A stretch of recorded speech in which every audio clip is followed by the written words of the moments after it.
आगे बढ़ ഒത്തിരി रहे പേര് എന്നോട് പറഞ്ഞു പാസ്റ്റർ ഞങ്ങളുടെ ജീവിതത്തിൽ ആദ്യത്തെ അനുഭവമാണെന്ന് പറഞ്ഞു. हैं। कईयों ने मुझसे कहा पास्टर ये हमारी जिंदगी का पहला अनुभव है। പലർ പറഞ്ഞു ഞങ്ങൾ പല കോൺഫറൻസിൽ സംബന്ധിച്ചിട്ടുണ്ട്, എന്നാൽ ഇതുപോലെ ഒന്നും ഞങ്ങൾക്ക് അനുഭവിക്കാൻ പറ്റിയിട്ടില്ല എന്ന് പറഞ്ഞു. कईयों ने मुझसे कहा कि हम कई कॉन्फ्रेंसेस में गए हैं लेकिन ऐसा एक अनुभव हमें कभी नहीं हुआ। ഞാൻ അവസാനം പറഞ്ഞു നിർത്തിയ ഒരു വാക്കൊന്നുകൂടെ ആവർത്തിക്കാം. और मैंने आखिर में जो शब्द कह के समाप्त किया था वो फिर से दोहराता हूं। ഒരിക്കലും ഒരു എക്കോ ആവരുത്. आप कभी भी एक गूंज न बन जाए। നിങ്ങൾ ഒരു ക്ലിയർ വോയിസ് ആയിരിക്കണം. आप एक स्पष्ट आवाज बने। എന്റെ കൂടെ ഉണ്ടോ നിങ്ങൾ? क्या आप मेरे साथ നിങ്ങളുടെ हैं? ശുശ്രൂഷ ഒരിക്കലും ഒരു എക്കോ ആയി അവസാനിക്കരുത്. आपकी सेवकाई अंत में एक गूंज बनकर खत्म ना हो जाए। നിങ്ങൾ എന്താണ് ശുശ്രൂഷിച്ചതെന്ന് നിങ്ങൾ മരിച്ചാലും ആളുകൾ ഓർത്തിരിക്കണം. आपने क्या सेवकाई की है आपकी मौत के बाद भी लोगों को याद रहना चाहिए। അവസരത്തിനൊത്ത് മാറുന്നവനാകരുത് ആത്മീക ശുശ്രൂഷ ചെയ്യുന്നവൻ. मौके के अनुसार बदलने वाला नहीं होना चाहिए आत्मिक सेवा करने वाला ഒത്തിരി व्यक्ति। പേരെ എനിക്കറിയാം. मैं कईयों को जानता हूँ ഇവിടെ വരുമ്പോൾ അവർ ഇവിടുത്തെ രീതിയിൽ പ്രസംഗിക്കും. जब वो यहाँ आते हैं तो यहाँ के तरीके से प्रचार करते അവിടെ हैं, ചെല്ലുമ്പോൾ അവർ അവിടുത്തെ രീതിയിൽ പ്രസംഗിക്കും. वहाँ जाते हैं तो वहाँ के तरीके से प्रचार करते അങ്ങനെ हैं। ഒരിക്കലും നിലപാട് മാറ്റുന്നവനല്ലായിരുന്നു യേശു. यीशु कभी भी ऐसे अपनी स्थिति को बदलने वाला नहीं था। നിങ്ങൾക്ക് നിശ്ചയമായിട്ട് നിങ്ങളുടെ ശുശ്രൂഷയുടെ വാതിലുകൾ ദൈവം തുറന്നു തരും. परमेश्वर निश्चित रूप से आपके लिए सेवकाई के द्वार खोलेगा। നിങ്ങളുടെ ഡയറി നിറച്ച് പ്രോഗ്രാമുകളാകും. आपकी डायरी में प्रोग्राम्स भर जाएंगे, സഹോദരന്മാർക്കും സഹോദരിമാർക്കും ആകും. भाइयों के लिए भी और बहनों के लिए। അതൊരു സീസൺ ആണ്. वो एक सीजन है। എന്നാൽ ശ്രദ്ധിക്കുക, लेकिन ध्यान ഒരു दें, മീറ്റിംഗിന് നിന്നെ വിളിക്കുമ്പോൾ एक मीटिंग में जब आपको बुलाया जाता है, നിന്റെ ദർശനത്തിന് ചേരാത്തതാണെങ്കിൽ പോകാതിരിക്കുക. अगर वो आपके दर्शन से उसका कोई मेल नहीं है तो वहां ना जाएं। വിളിയും ദൈവത്തിൽ നിന്നുള്ളതല്ല. सारी जो हाँ जहां आपको बुलाया जाता है वो परमेश्वर की ओर से नहीं है। ഒരു സമയത്ത് ഞാനും അങ്ങനെ ഓടിയ ആളാണ്. एक समय मैं भी ऐसे हर जगह भागने वाला व्यक्ति था। 2006-2007 കാലഘട്ടങ്ങൾ 2006 और 7 का समय 365 ദിവസം എനിക്ക് 500-ലധികം മീറ്റിംഗ്. 365 दिन और 500 से ज्यादा सभाएं मेरे ഓരോ लिए। സെക്ഷൻ വെച്ചാണ് ഓരോരുത്തർ കൊടുക്കുന്നത്. एक एक सेशन में एक एक को देता था। വീട്ടിൽ പോലും ഗസ്റ്റായി നിന്ന സമയം. घर में भी मेहमान बन के रहता था ऐसा समय। പക്ഷെ ആ ഓട്ടം റിസൾട്ട് ഉണ്ടാക്കിയില്ല. लेकिन उस भागदौड़ से कोई फल नहीं निकला। 13 വർഷം ഓടിയിട്ട് കാണാത്ത റിസൾട്ട് കഴിഞ്ഞ ഒരു വർഷം കൊണ്ട് കാണാൻ ദൈവം എനിക്ക് ഭാഗ്യം നൽകി തന്നു. 13 साल की भागदौड़ में जो फल नहीं मिला वो पिछले 1 साल में देखने का सौभाग्य प्रभु ने मुझे നിന്റെ दिया। ആശയത്തോടും നിന്റെ ദർശനത്തോടും ചേരാത്തവരുമായിട്ട് ശുശ്രൂഷയുടെ വേദി പങ്കുവെക്കാതിരിക്കുക. आपके विचार और आपके दर्शन जिससे ना मिलते हो उसके साथ एक मंच पर खड़े ना हो। അവർ പറയും ദൈവാത്മാവിന്റെ നിയോഗത്തിലെ വിളിച്ചതെന്ന്. वो लोग कहेंगे परमेश्वर की आत्मा की अगुवाई से बुलाया है। നീയും ആത്മനിയോഗമുണ്ടോ എന്ന് നോക്കുക. आप भी देखेंगे कि आपको भी आत्मा की अगुवाई मिल रही है। കഴിഞ്ഞ 2.5 വർഷമായി എന്റെ വിളിക്കകത്ത് ചേരാത്ത ഒരു മീറ്റിംഗിൽ ഞാൻ പ്രസംഗിച്ചിട്ടില്ല. पिछले 2.5 साल से जो मेरी बुलाहट के अनुसार नहीं है उस मीटिंग में मैं कभी शामिल नहीं हुआ। നിങ്ങൾ മിണ്ടുന്നില്ലല്ലോ ആരും. आप कुछ बोल नहीं रहे हैं। എന്റെ ദർശനത്തിന് ചേരാത്ത ഒരു സ്റ്റേജിൽ ഞാൻ നിന്നിട്ടില്ല. जो मेरे दर्शन के अनुसार नहीं है उस स्टेज पे मैं खड़ा नहीं हुआ। കഴിഞ്ഞ വർഷങ്ങളിൽ पिछले वर्षों में ഞാൻ മീറ്റിംഗിൽ പ്രസംഗിച്ചതിൽ जहां मैंने मीटिंग में प्रचार किया 85% കോൺഫറൻസുകളും യൂത്ത് മീറ്റിംഗുകളുമായിരുന്നു. उनमें से 85% कॉन्फ्रेंस थे या युवाओं की सभाएं थी। നോർത്ത് ഇന്ത്യയിൽ പോയത് മൊത്തം യൂത്ത് മീറ്റിംഗിനായിരുന്നു. उत्तरी भारत में सारी सभाएं यूथ मीटिंग की थी। ഉപവാസ പ്രാർത്ഥനകൾക്ക് പോകുന്ന നിർത്തി. उपवास प्रार्थनाओं में जाना बंद कर दिया। എന്നോട് പിണങ്ങരുത്. आप मुझसे नाराज न हो। ആമേൻ. എന്താന്ന് കാര്യം ചോദിച്ചാൽ നമ്മുടെ ദർശനം പങ്കുവെക്കാൻ പറ്റുന്നില്ല. अगर आप पूछोगे क्यों तो उसका कारण ये है कि मैं अपना दर्शन उनके साथ बांट नहीं पा ദൈവം रहा। നിങ്ങൾക്ക് ശുശ്രൂഷയുടെ വാതിൽ തുറന്നു തരുമ്പോൾ परमेश्वर जब आपको सेवकाई का दरवाजा खोल के देता है എത്ര കോടി രൂപ കിട്ടിയാലും तो चाहे कितने करोड़ भी क्यों ना मिल जाए നിന്റെ ദൂതിനെ നീ വിറ്റ് കളയരുത്. आप अपने संदेश को बेच ना दें। നിന്റെ ആശയങ്ങളെ നീ വിറ്റ് കളയരുത്. अपने विचारों को आप बेच ना दें। കഴിഞ്ഞ വർഷത്തെ ഉപവാസ പ്രാർത്ഥന ഞങ്ങളുടെ ചർച്ചിൽ വളരെ ഷെയ്ക്ക് ആക്കിയ ഒരു ദൂത് ഞാൻ നിങ്ങളോട് പറയാം. पिछले साल की एक उपवास प्रार्थना में हमारी कलीसिया को हिला देने वाला एक संदेश मैं आपको बताता हूँ। പെട്ടെന്ന് കേറി വന്നതുകൊണ്ട് പറയുകയാണ്. एकदम से वो बीच में आया इसलिए बता रहा हूँ। ഏലിയാവിന്റെ ശിഷ്യനായിരുന്നു എലീശ. एलिया का चेला था एलिशा। എലീശയുടെ ശിഷ്യനായിരുന്നു ഗേഹസി. एलिशा का चेला था गेहजी। ഏലിയാവിന്റെ മേൽ നിന്നും ഡബിൾ പോർഷൻ എലീശയുടെ മേൽ വീണു. एलिया से दुगुना हिस्सा एलिशा पर आया। ഒന്ന് പിടിച്ചിരുന്നെങ്കിൽ എലീശയുടെ മേൽ നിന്നും ഒരു ട്രിപ്പിൾ പോർഷൻ ഗേഹസിയുടെ മേൽ വീഴുമായിരുന്നു. अगर गेहजी स्थिर रहता तो एलिशा का 3 गुना गेहजी पर आ जाता। ചരിത്രത്തിന്റെ ഏടുകളിൽ അവന് ഇടം പിടിക്കുമായിരുന്നു. इतिहास के पन्नों में वो भी दर्ज हो जाता। പക്ഷേ എലീശയുടെ കൂടെ നടക്കുമ്പോഴും लेकिन एलिशा के साथ चलने के बावजूद അവന്റെ മൈൻഡ് മൈൻഡ് മുഴുവൻ ദ്രവ്യാഗ്രഹം കയറി നിൽക്കുകയായിരുന്നു. उसके मन में पूरा लोभ भरा हुआ था. ശുശ്രൂഷയിൽ ഒരു ദ്രവ്യാഗ്രഹിക്ക് മുൻപോട്ട് പോകാൻ പറ്റത്തില്ല. सेवकाई में आप लालच में आगे नहीं बढ़ सकते. ഇൻ ക്രൈസ്റ്റിന്റെ ലൈഫ് സ്റ്റൈൽ എന്ന് പറയുന്നത് ദ്രവ്യാഗ്രഹത്തിൽ ശുശ്രൂഷിക്കുന്നതല്ല. इन क्राइस्ट की जीवन शैली लालच में सेवकाई करना नहीं है. ആരെങ്കിലും ഉണ്ടെങ്കിൽ ഹല്ലേലൂയ പറയണേ. अगर कोई है कहे हालेलुया. എലീശായും ഗേഹസിയും പോയി ഭയങ്കര ശുശ്രൂഷ ചെയ്തു. एलीशा और गेजी ने बहुत अद्भुत सेवकाई की. ഒരിക്കൽ നയമാന്റെ കുഷ്ഠത്തെ മാറ്റി. एक बार नामान के कोढ़ को दूर किया. Super natural ministry. अलौकिक सेवकाई. നയമാൻ ഒരു ഓഫറിംഗ് എലീശായ്ക്ക് കൊടുത്തു. नामान ने एलीशा को एक भेंट दी. എലീശായ്ക്ക് ഒരു ഓഫറിംഗ് കൊടുക്കുമ്പോൾ एलीशा को जब भेंट वो दे रहा था, എലീശ അതിനെ നിരസിച്ചു. एलीशा ने मना कर दिया. നിങ്ങൾ വേദപുസ്തകത്തിൽ വായിച്ചാൽ മതി. आप बाइबल में पढ़ के देखें. കാര്യം എലീശായുടെ കണ്ണുകൾ കണ്ടു. क्योंकि एलीशा की आंखों ने देखा ഈ സ്തോത്ര കാഴ്ചയ്ക്കൊപ്പം കേറി വരുന്ന ഒരു കുഷ്ഠത്തെ അവൻ കണ്ടു. इस भेंट के साथ जो कोढ़ आ रहा था उसको उसने देख लिया. എല്ലാ സാമ്പത്തികവും അനുഗ്രഹങ്ങളല്ല. हर एक धन जो आपकी ओर आता वो आशीष नहीं है. ദൈവഹിതമല്ലാത്ത പൈസകൾ നിന്റെ മേൽ വന്നാൽ നിന്റെ മിനിസ്ട്രി അത് അണച്ചു കളയും. परमेश्वर की इच्छा के खिलाफ अगर कोई पैसा आपके पास आया वो आपकी सेवकाई को खत्म कर देगा. ഒരു ഹല്ലേലൂയ പറയാൻ പറ്റുമോ? क्या आप हालेलुया कह सकते हैं? ചേർന്ന് യേശുവേ എന്നൊന്ന് വിളിക്കാമോ? मिलकर पुकारे यीशु. എലീശ അതിനെ നിരസിച്ചു. एलीशा ने मना कर दिया. എലീശ നിരസിച്ചിട്ട് അവർ പോകുന്ന വഴിയിൽ एलीशा ने जब मना किया और वो वापस जा रहा था, ഗേഹസിത ഇപ്പം വരാമെന്ന് പറഞ്ഞു പോയി. तो गेजी ने कहा मैं अभी आता हूँ. അവൻ പോയ വഴിക്ക് വീണ്ടും നയമാനെ കണ്ടു. रास्ते में फिर से नामान से मिला എന്നിട്ടൊരു കള്ളം പറഞ്ഞു. और फिर झूठ बोला എന്റെ യജമാനന്റെ വീട്ടിൽ കുറച്ച് ഗസ്റ്റ് പെട്ടെന്ന് വന്നു. कि मेरे स्वामी के घर में एकदम से कुछ मेहमान आ गए. ആ വേണ്ടെന്ന് പറഞ്ഞ ഓഫറിംഗ് എനിക്ക് തന്നേക്കാൻ പറഞ്ഞു. तो जो उन्होंने मना किया था वो भेंट मुझे दे दो. കണ്ടോ, അറിയാതെ പോയി അവൻ ആ ഓഫറിംഗ് സ്വീകരിക്കുകയാണ്. देखो वो अनजाने में जाकर उस भेंट को ले लेता है അവിടെ അവന്റെ മിനിസ്ട്രി അസ്തമിച്ചു. പ്രിയപ്പെട്ടവരെ, और वहीं पर उसकी सेवकाई का अस्त हो ആ गया. ഓഫറിംഗും വാങ്ങിച്ച് എലീശയുടെ അടുക്കൽ വരുമ്പോൾ वो ऑफरिंग लेकर जब एलीशा के पास आया ചോദിക്കുന്ന ഒരു ചോദ്യം ഉണ്ടായിരുന്നു. तो उसने एक सवाल पूछा, നീ എന്നെ വിട്ടു പോയപ്പോൾ तू जब मुझे छोड़ के എന്റെ गया था ഹൃദയം എന്താ നിന്റെ കൂടെ പോരാഞ്ഞേ? तो क्या मेरा मन तेरे साथ क्यों नहीं गया?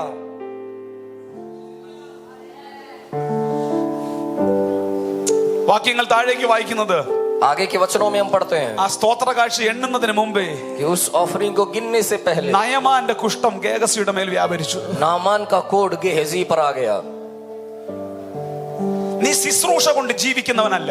आप सेवकाई से जीने वाले व्यक्ति नहीं നിന്റെ हैं. ജീവിതമാണ് ശുശ്രൂഷ എന്ന് പറയുന്നത്. आपकी जिंदगी सेवकाई है. ആത്മപകർച്ചയും आत्मा की भरपूरी में എല്ലാം ഉണ്ട്. सब कुछ है. പക്ഷെ ഞാൻ ഈ അന്തരീക്ഷത്തെ ഭയങ്കരമായിട്ട് ഇഷ്ടപ്പെടുന്നു. लेकिन मैं इस माहौल को बहुत पसंद करता हूँ. ഒരു അപകടം ഉണ്ടാകാത്ത തലമുറ എഴുന്നേറ്റ് വരണം. एक परेशानी खड़ी न करने वाली एक पीढ़ी उठे. അവന്റെ ശുശ്രൂഷ അവിടെ കൊണ്ട് അവസാനിച്ചു. उसकी सेवकाई वहीं खत्म हो गई. പിന്നീട് വേറൊരു ബാല്യക്കാരനാണ് ഇതിനകത്ത് ജോയിൻ ചെയ്യുന്നത്. और फिर एक और जवान इसमें शामिल होता है. താഴേക്ക് വേറൊരു വാക്യം വായിക്കുന്നുണ്ട്. और नीचे एक और वचन लिखा है ആരാം രാജാവായ ബെൻഹദദിന് ഒരു രോഗം പിടിച്ചു. कि अराम के राजा बेन-हदद को एक बीमारी हो गई. അവൻ നയമാന്റെ കുഷ്ഠവുമായിട്ട് ഗേഹസി അവിടെ ചെന്നിട്ട് പറയാണ്, എന്റെ യജമാനൻ പ്രാർത്ഥിച്ചാൽ രോഗം മാറും. नामान का कोड लेकर गेहजी वहां जाकर कहता अगर मेरा स्वामी प्रार्थना करेगा बीमारी दूर हो जाएगी. ആരാം രാജാവായ ബെൻഹദദ് अराम का राजा बेन-हदद 40 ഒട്ടകങ്ങളുടെ പുറത്ത് ആരാമിലെ വിശേഷ വസ്തുക്കൾ കയറ്റിവിട്ടു. 40 घोड़ों पर अराम की खास खास मूल्यवान वस्तुओं को भरकर भेजता है. 40 ഒട്ടകങ്ങളുടെ പുറത്ത് ചുമ്മാതെ അരിച്ചാക്കും പഞ്ചസാരയൊന്നുമല്ല. 40 ऊंटों के ऊपर ऐसे ही कोई चीनी से भरी हुई बोरियां नहीं है, चावल की बोरियां नहीं है. എലീശയുടെ വീടിന്റെ മുമ്പിൽ 40 ഒട്ടകങ്ങളുടെ രത്നവും വജ്രവും നിപ്പുണ്ട്. एलीशा के घर के सामने 40 ऊंटों पर वहां पर मोती है और सोना है. എന്റെ യജമാനന്റെ രോഗം മാറുമോ ഇല്ലയോ എന്ന് പ്രവചിച്ച സംഭവം കിട്ടും.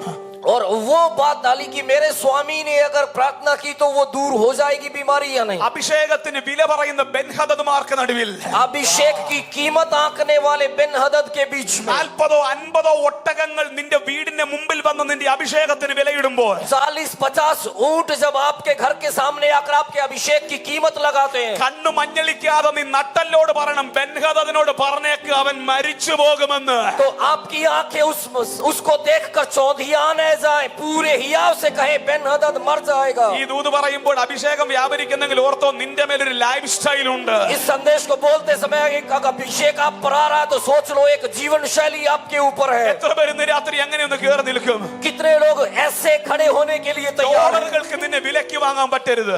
दुनिया आपको डॉलर के द्वारा खरीदने ना पाए। പൗണ്ടിനും യൂറോയ്ക്കും നിന്റെ അഭിഷേകത്തെ വിലയ്ക്ക് വാങ്ങാൻ പറ്റരുത്. पाउंड और यूरो आपके अभिषेक को खरीदने ना पाए। ഇന്ത്യയുടെ കറൻസികൾക്ക് നിന്റെ അഭിഷേകത്തിന് വിലയിടാൻ പറ്റരുത്. भारत के नोटों के सामने आपका अभिषेक बिक न जाए। അങ്ങനെ ഒരു തലമുറ ഇവിടെ എഴുന്നേറ്റാൽ ऐसी एक पीढ़ी अगर खड़ी हो गई സൂപ്പർ നാച്ചുറൽ മിനിസ്ട്രിയുടെ അടുത്തൊരു റലം ഇവിടെ കാണാൻ പോവുകയാണ്. तो अलौकिक सेवकाई का एक अगला स्तर यहाँ दिखाई देगा। കഴിഞ്ഞ 22 വർഷമായി ഞാൻ പ്രസംഗിക്കുന്നു. पिछले 22 सालों से मैं प्रचार कर रहा हूँ। എന്റെ ലൈഫിൽ ഇതുവരെ സ്തോത്ര കാഴ്ച എന്റെ ശുശ്രൂഷയെ ബാധിച്ചിട്ടില്ല. मेरे जीवन में आज तक भेंट से मेरी सेवकाई पर कोई असर नहीं पड़ा है। മീറ്റിംഗിന് വിളിച്ചിട്ട് വണ്ടി ചെക്ക് തന്നവരെ എനിക്കറിയാം. मीटिंग में बुलाकर खाली चेक कुछ भी नहीं देने वालों को मैं जानता हूँ। ഇപ്പോഴും ആ ചെക്ക് എന്റെ കയ്യിൽ ഇരിപ്പുണ്ട്. आज भी वो चेक मेरे पास है। സ്തോത്ര കാഴ്ച തരാത്തവരെ അറിയാം. ऐसों को जानता हूँ जिन्होंने भेंट नहीं दी। അതൊന്നും എന്റെ ലൈഫിനെ ബാധിച്ചിട്ടില്ല. उससे मेरे जीवन में कोई बाधा नहीं पड़ी। ഒരു ദൂത് ഉണ്ടെങ്കിൽ ഞാൻ പോയിരിക്കും. अगर एक संदेश होता तो मैं जरूर जाता। ആൾക്കൂട്ടം എന്നെ ബാധിച്ചിട്ടില്ല.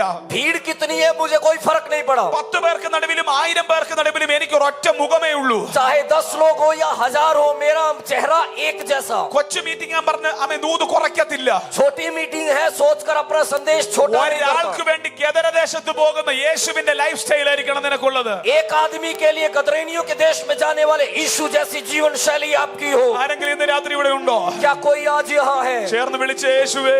मिलकर पुकारे यीशु। എത്ര പേർക്ക് അങ്ങനെ ലൈഫ് സ്റ്റൈൽ വേണം പ്രിയപ്പെട്ടവരെ? कितनों को ऐसी जीवन शैली चाहिए? ഉറക്കെ ഒന്ന് വിളിച്ച് യേശുവേ.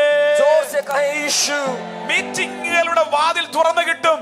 मीटिंग्स का दरवाजा खुलेगा। ഒത്തിരി പേർ ഇങ്ങനെയുള്ള കോൺഫറൻസിൽ വരുന്നത് മീറ്റിംഗിന്റെ വാതിൽ തുറക്കാൻ വേണ്ടിയാണ്. बहुत से लोग ऐसी कॉन्फ्रेंस में इसलिए आते हैं ताकि मीटिंग्स के दरवाजे खुल जाएं। നിശ്ചയമായിട്ടും തുറന്നു കിട്ടും. निश्चित रूप से दरवाजा പക്ഷേ खुलेगा। ദൈവഹിതം അല്ലെങ്കിൽ നോ പറയാൻ ഒരു സ്പിരിച്വൽ ആംബിയർ നിനക്ക് വേണം. लेकिन अगर परमेश्वर की इच्छा के अनुसार नहीं है तो मना करने की एक हिम्मत आपके अंदर होनी चाहिए। എന്താണ് അനുവേ ഒരു തണുത്താമേനായി പോയ? ആരെങ്കിലും എന്നെ കൂടെ ഉണ്ടോ? क्या कोई मेरे साथ है? അവന്റെ തലമുറ എഴുന്നേക്കും. ऐसी पीढ़ी खड़ी होगी പൈസക്ക് അവരെ വാങ്ങിക്കാൻ പറ്റത്തില്ല. जिसको पैसे से कोई खरीद नहीं सकेगा। ഞാൻ ശുശ്രൂഷ കൊണ്ട് ജീവിക്കുന്ന ആളല്ല. मैं सेवकाई से जीने वाला आदमी नहीं हूँ। കഴിഞ്ഞൊരു വർഷത്തിൽ पिछले एक साल में ഞാൻ പുറത്തുപോയി ശുശ്രൂഷിച്ച് സ്തോത്ര കാഴ്ച വാങ്ങിച്ചത് 1-2 മീറ്റിംഗിനകത്തേ ഉള്ളൂ. मैंने बाहर जाकर जो सेवकाई की उसमें 1 या 2 मीटिंग में ही मैंने कोई भेंट ली। പക്ഷെ എന്റെ കാര്യങ്ങളെല്ലാം സഫിഷ്യന്റ് ആണ്. लेकिन मेरे कामों के लिए सब कुछ पर्याप्त है। ചേർന്ന് ഹല്ലേലൂയ പറയാവുന്ന मिलकर कहें हालेलुया। അടുത്തിരുന്നല്ല തട്ടിട്ട് പറ മീറ്റിംഗ് കൊണ്ട് ജീവിക്കല്ലെന്ന് പറ. पास वाले व्यक्ति को आप हिलाकर बोलो कि मीटिंग से जीने वाले मत നിന്റെ बनो। വയറാകരുത് ശുശ്രൂഷ എന്ന് പറ. बोलो सेवकाई आपका पेट ना बन जाए। ഹല്ലേലൂയ. हालेलुया। ഒന്ന് പറ നിന്റെ വയറാകരുത് ശുശ്രൂഷ എന്ന് പറ. बोलो पेट सेवकाई ना बन जाए। ചെറു വയറ് കൂടിയിട്ടുണ്ട്, കുറയ്ക്കണം. पेट थोड़ा बढ़ गया है, कम करना है। ഹല്ലേലൂയ. ഹല്ലേലൂയ. നമ്മുടെ ശുശ്രൂഷ അതിനൊരു ക്ലാരിറ്റി ഉണ്ടായിരിക്കണം. सेवकाई में एक स्पष्टता है। ഒരിക്കലും നമ്മുടെ ദൂത് വിറ്റ് കളയരുത്. कभी भी अपने संदेश को बेचे नहीं। എനിക്ക് ഒത്തിരി പേരെ അറിയാം. मैं कईयों को जानता ഒരു സമയത്ത് ഇവിടെ കിടന്ന് ചാടിയ ആളുകൾ हूँ। एक समय यहाँ पर उछलने वाले लोग അഭിഷേകത്തിന് കേരളത്തിന് എതിര് നിന്നപ്പോൾ अभिषेक जब केरल अभिषेक के खिलाफ खड़ा था അവർ പറഞ്ഞു ഞങ്ങൾ അറിയത്ത് പോലും ഇല്ലെന്ന് പറഞ്ഞു. तो उन्होंने कहा हमें पता तक नहीं। ഞങ്ങളുടെ കോൺഫറൻസിന് വരാൻ ബാഡ്ജ് കിട്ടാൻ അടിയുണ്ടാക്കിയ ആളുകളുണ്ട്. ऐसे लोग थे जो हमारे कॉन्फ्रेंस का बैज लेने के लिए लड़ाई तक करने के लिए उतारू हो ഞാൻ गए। ഈ പറയുന്നതിന് സാക്ഷി റിജോ പാസ്റ്റർ പുറകിലുണ്ട്. मैं जब ये कह रहा हूँ उसके गवाह रिजो पास्टर पीछे हैं। എന്നാൽ ഒരു സീസണിൽ ഞങ്ങൾക്ക് എല്ലാവർക്കും ആളുകൾ അടിക്കാൻ തുടങ്ങി. लेकिन एक समय आया जब सब लोग हमारे ऊपर मारपीट करने लगे। ഒരിക്കൽ കൂടെ ഉണ്ടെന്ന് പറഞ്ഞവർ तो जो लोग कहते थे हम तुम्हारे साथ हैं, ഇപ്പൊ കൂടെ ഇല്ലെന്ന് പറയാൻ അടിയുണ്ടാക്കി. वो लोग अब ये कहकर झगड़ने लगे कि हम പക്ഷെ उनके साथ नहीं ഞാൻ हैं। നിലപാട് മാറ്റിയില്ല. लेकिन मैंने अपना स्थान नहीं ഞാൻ बदला। കർത്താവിനോട് പറഞ്ഞു मैंने प्रभु से कहा ഞാൻ ഒറ്റയ്ക്കേ ഉള്ളെങ്കിലും അഭിഷേകത്തെ കുറിച്ച് പ്രസംഗിക്കും. कि मैं चाहे अकेला अकेला भी रहूं तो भी अभिषेक के बारे में ആ प्रचार करूं। പേരിൽ എത്ര സ്റ്റേജ് കുറഞ്ഞാലും ഞാൻ അഭിഷേകത്തിന് വേണ്ടി നിൽക്കും. चाहे कितने भी स्टेज कम हो जाए तो भी मैं अभिषेक के लिए खड़ा എത്ര रहूंगा। പേര് ഇന്ന് രാത്രി എന്റെ കൂടെ ഉണ്ട്? कितने लोग आज मेरे साथ हैं? നോഹയോട് ദൈവം പറഞ്ഞത് नूह से परमेश्वर ने कहा ബോട്ടുണ്ടാക്കാനേ പറഞ്ഞുള്ളൂ. सिर्फ नाव बनाने के लिए നീ कहा। മഴ കണ്ടിട്ടില്ലല്ലോ. तूने तो बारिश नहीं देखी സാധാരണ ബോട്ട് എവിടെ ഉണ്ടാക്കണ്ടേ? कि आमतौर पर नाव कहाँ बनाई जाती സാധാരണ है। കപ്പൽ ഉണ്ടാക്കേണ്ടത് എല്ലാ കപ്പൽശാലകളും കടൽ തീരത്തല്ലേ? आमतौर पर जहाज जो बनाया जाता है, जहाज बनाने वाले कारखाने समुद्र तट पर होते പക്ഷെ हैं। നോഹ ബോട്ട് ഉണ്ടാക്കുന്നത് വീടിന്റെ മുറ്റത്താ. लेकिन नूह घर के आंगन में बना रहा है। എന്താ നോഹ നീ ഇങ്ങനെ ചെയ്യുന്നേ? नूह तू ऐसा क्यों कर रहा है? അങ്ങനെ വല്ലതും ഉണ്ടെങ്കിൽ അവൻ കടൽ തീരത്തല്ലേ വേണ്ടേ? अगर कुछ ऐसा होने भी वाला है तो समुद्र तीर पर बनाना चाहिए। നോഹ പറയും ദൈവം പറഞ്ഞിട്ടാ ഞാൻ ബോട്ട് ഉണ്ടാക്കിയതെങ്കിൽ नूह कहेगा अगर मैंने परमेश्वर के कहने से बनाई എന്റെ है ബോട്ട് ഇരിക്കുന്നിടത്ത് വെള്ളം വരും. तो जहाँ मेरी नाव है वहाँ पानी आएगा। എന്റെ ബോട്ട് ഇരിക്കുന്നിടത്ത് വെള്ളം വരും. जहाँ मेरी नाव है वहाँ നീ पानी आएगा। നിയോഗത്തോടെ ശുശ്രൂഷ ചെയ്യുന്നവനാണെങ്കിൽ अगर आप अगुवाई के साथ सेवकाई करने वाले हैं വീട്ടിലേക്ക് രാജ്യങ്ങൾ വരും. तो देश के देश आपके घर में आएंगे। നീ ഒരു രാജ്യത്തിലും പോണ്ട. आपको किसी देश में जाने की നിന്റെ जरूरत नहीं। വീട്ടിലേക്ക് രാജ്യങ്ങൾ ഒഴുകിയിറങ്ങും. देश के देश आपके घर की ओर बहेंगे। ആത്മാവിൽ ഞാൻ പ്രവചിക്കുകയാണ്. और मैं आत्मा में भविष्यवाणी कर ചില रहा हूं। രാജ്യങ്ങളുമായിട്ടുള്ള കണക്ഷൻ ചിലർക്ക് ഉണ്ടാകാൻ പോകുകയാണ്. कुछ लोगों का कुछ देशों से संपर्क होने वाला है। നിന്റെ ഒരു ദൂത് കേൾക്കാൻ വന്ന് കേട്ടിട്ട് രാജ്യങ്ങളിലേക്ക് പറന്നു പോകും. आपका एक संदेश सुनने के लिए आकर सुनकर वापस ചേർന്ന് चले जाएंगे। വിളിക്കാമോ യേശുവേ? मिलकर पुकारे यीशु। നിന്റെ ബോട്ട് ഇരിക്കുന്നിടത്ത് വെള്ളം വരും. आपकी नाव जहाँ है वहाँ पानी आएगा। ആരെങ്കിലും ഒക്കെ തട്ടി രണ്ട് ഇടി കൊടുത്തിട്ട് പറ നിന്റെ ബോട്ട് ഇരിക്കുന്നിടത്ത് വെള്ളം വരും. किसी को एक दो बार ऐसे मारकर बोलो आपकी नाव जहाँ है वहाँ पानी आएगा। ആമേൻ. ആമേൻ. നീ ഇരിക്കുന്നിടത്ത് ക്രൗഡ് വരും. जहाँ आप बैठे हैं वहाँ भीड़ നീ आएगी। ഇരിക്കുന്നിടത്ത് അത്ഭുതം നടക്കും. जहाँ आप है वहाँ चमत्कार കാര്യം होगा। നീ കേട്ട ഒരു ദൈവ ശബ്ദമുണ്ട്. क्योंकि आपने परमेश्वर की एक आवाज को सुना है। ഹല്ലേലൂയ. Hallelujah hallelujah. हालेलुया। വ്യക്തതയുള്ള ദൈവ ശബ്ദം കൊടുക്കണം. स्पष्टता से परमेश्वर की वाणी सुनाए। ചർച്ച് മിനിസ്ട്രി ചെയ്യുന്ന ദൈവദാസന്മാരോട് ഒരു വാക്ക്. कलीसियाई सेवकाई करने वाले दासों से एक वचन। എത്ര ശക്തനാണെങ്കിലും നിന്റെ ദർശനത്തോട് ചേരാത്ത ആൾക്ക് നിന്റെ സ്റ്റേജ് കൊടുക്കരുത്. चाहे कितना भी सामर्थ्य क्यों ना हो, अगर उसका दर्शन आपके अनुसार नहीं है तो उसको अपना स्टेज मत देना। ഞങ്ങളുടെ സ്റ്റേജ് കൊടുക്കത്തില്ല. हम अपना स्टेज नहीं देते। ആമേൻ. आमेन। നിങ്ങളുടെ ചർച്ചിന്റെ സ്റ്റേജ് കൊടുക്കത്തില്ല. हमारी कलीसिया का मंच हम नहीं देते। എനിക്ക് അറിയണമെന്ന് എക്കോ ആണോ ക്ലിയർ വോയിസ് ആണോ? मुझे पता चलना चाहिए कि वो गूंज है या स्पष्ट आवाज है। ഇനി ഞങ്ങളുടെ ചർച്ചിലെ വിശ്വാസികൾക്ക് പെന്തക്കോസ്റ്റിന്റെ ഒരു സൗണ്ടും അറിയത്തില്ല. हमारी कलीसिया के विश्वासियों को पेंटिकोस्ट की कोई आवाज पता नहीं है। उनको പെന്തക്കോസ് സൗണ്ട് പോലും ഞാൻ പഠിപ്പിച്ചിട്ടില്ല. पेंटिकोस्ट की जो आवाज है वो भी मैंने नहीं सिखाई। ഹല്ലേലൂയ അതൊന്നും പഠിപ്പിച്ചിട്ടില്ല. ഹല്ലേലൂയ അത്രേ ഉള്ളൂ സാധനം. ये सब मैंने नहीं सिखाया। हालेलुया बस वो सिखाया। എന്റെ കൂടെ ഉണ്ടോ ഇന്ന് രാത്രി? क्या आप मेरे साथ നിന്റെ हैं? ദർശനത്തോട് ചേരാത്ത ആളുകൾക്ക് നീ കൈ കൊടുക്കരുത്. जो आपके दर्शन से नहीं मिलता है उससे हाथ ना मिलाएं। ആരെങ്കിലും നിന്റെ കൂടെ ചേർന്നാൽ कोई अगर आपसे मिलता നിന്റെ है ദർശനം ജ്വലിക്കണം. तो आपका दर्शन നിന്റെ प्रज्वलित हो। ദർശനം ജ്വലിക്കണം. आपका दर्शन प्रज्वलित हो। ഇന്ന് രാത്രി നിങ്ങൾ ഇവിടെ കൊണ്ടുവന്നത് आज आपको प्रभु अगर लाया है, എവിടെയോ ഒരു ദർശനത്തിന്റെ കണക്ഷൻ ഉള്ളത് കൊണ്ടാണ്. तो हमारा एक दर्शन का आपस में ഞാൻ संबंध है। വിശ്വസിക്കുന്നു मेरा विश्वास ഇന്ന് है രാത്രി വചനം കൊണ്ട് ചിലതിനെ സ്വൈപ്പ് ചെയ്ത് ഓപ്പൺ ചെയ്യാൻ പോവുകയാണ്. कि आज वचन के द्वारा कुछ को स्वाइप करके प्रभु खोलने वाला है। വിശ്വസിക്കാമെങ്കിൽ വിശ്വസിച്ചോണം. अगर आप विश्वास कर सकते നിന്റെ हैं तो करें। ലൈഫിൽ ഒരു വലിയ തുറവി നടക്കാൻ പോവുകയാണ്. आपकी जिंदगी में एक कुछ बड़ा खुलने वाला है। പൗലോസിന്റെ ശുശ്രൂഷ വളരെ ക്ലാരിറ്റി ഉള്ളതായിരുന്നു.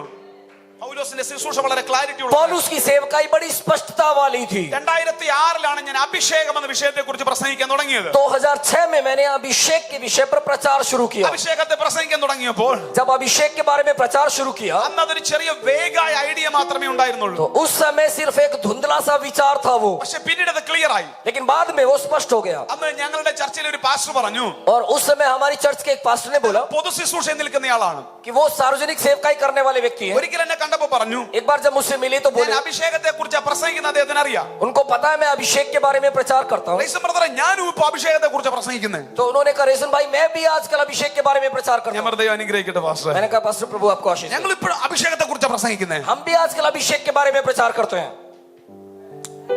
അതായത് ഇതിന് മാർക്കറ്റ് ഉണ്ടെന്ന് അറിഞ്ഞുകൊണ്ട് പ്രസംഗിച്ചതാ. यानी उनको पता चल गया कि ये बिक सकता है बाजार में, इसलिए वो ऐसा प्रचार किया। പത്രോസ് കൈവച്ചപ്പോൾ ഈ പരിശുദ്ധാത്മാഭിഷേകം പ്രാപിക്കുന്നേ. पतरस ने जब हाथ रखा तो पवित्र आत्मा लोगों को मिला। അതുകൊണ്ടാണ് ഇതിനെ ദ്രവ്യം കൊടുത്ത് വാങ്ങിക്കാൻ ഒരുത്തൻ ശീലിച്ചത്. इसलिए एक आदमी ने पैसा देकर उसको खरीदने की कोशिश की। ഒരു അഭിഷേകത്തിന്റെ മൂവ് ഉണ്ടായപ്പോൾ, अभिषेक के द्वारा जब एक काम हुआ, അഭിഷേകത്തിന്റെ വെളിപ്പാടില്ലാത്തവനും കയറി പറഞ്ഞു പ്രാപിച്ചോളാൻ. तो जिसके पास अभिषेक का प्रकाशन नहीं है वो भी कह रहा है पाओ।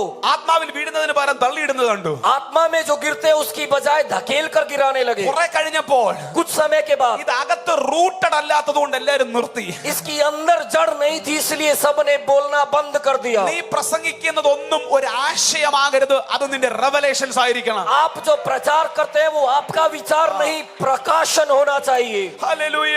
हालेलुया। എന്റെ കൂടെ ഉണ്ടോ ഇന്ന് രാത്രി നിങ്ങൾ? क्या आज आप मेरे साथ हैं? ഇന്ന് രാത്രി ഒരു വെളിപ്പാടിന്റെ കൈമാറ്റം നിങ്ങളുടെ മേൽ നടക്കുക. आज प्रभु आपको एक प्रकाशन का हस्तांतरण നിങ്ങളുടെ करेगा। വചന ശുശ്രൂഷയുടെ വേറൊരു റലം ദൈവം ഇന്ന് രാത്രി തുറക്കാൻ പോവുകയാണ്. वचन की सेवकाई का एक अलग क्षेत्र प्रभु आपके लिए खोलने वाला है। മണ്ടന്മാരുണ്ടെങ്കിൽ ഇന്ന് രാത്രി പ്രാർത്ഥിച്ചോണം. अगर कोई बेवकूफ यहाँ है तो आज प्रार्थना करें। എനിക്ക് ദൈവം കൃപയാൽ തുറന്നു തന്നതാണ്. मेरे लिए प्रभु ने अनुग्रह से इसे खोल के दिया। എന്റെ അനുഭവം കൂടെ പറയാം. मैं अपना अनुभव बताता हूँ। 2006 ഞാൻ അഭിഷേകത്തിലേക്ക് കയറിയപ്പോൾ 2006 में जब मैंने अभिषेक में प्रवेश किया പ്രസംഗമൊന്നുമില്ല. तो प्रचार कुछ नहीं था। കേറി നിന്ന് കുറെ ഇളക്കും. खड़ा होकर बस कुछ हलचल मचाता, അത് മാനിപ്പുലേറ്റ് ചെയ്യുന്ന അഭിഷേകമാണ്. और वो छल पूर्वक अपनी कोशिश से किया गया अभिषेक അത് है। ഞാൻ പോയി കഴിയുമ്പോ തീരും. वो मेरे जाते ही खत्म हो जाता। പിന്നെ മീറ്റിംഗ് സക്സസ് ആയിരുന്നല്ലോ.